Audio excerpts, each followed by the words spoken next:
Naiinom ba yung tubig na iniigib nyo? Nagaling po sa balon? Oo. Hindi po. Paano kayo nakakakuha ng pang-inom na tubig?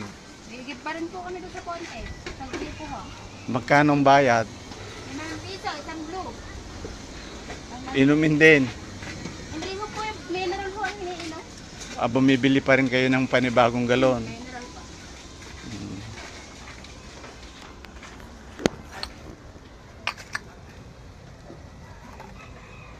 Yan ay metro na supply ng prime water. Pero pinatay. Hindi malaman kung anong dahilan.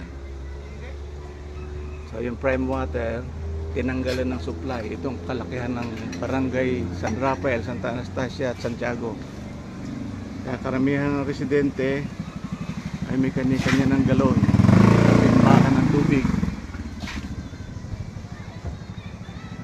Walang supply ng tubig galing sa metro. Galing sa supply ng prime water.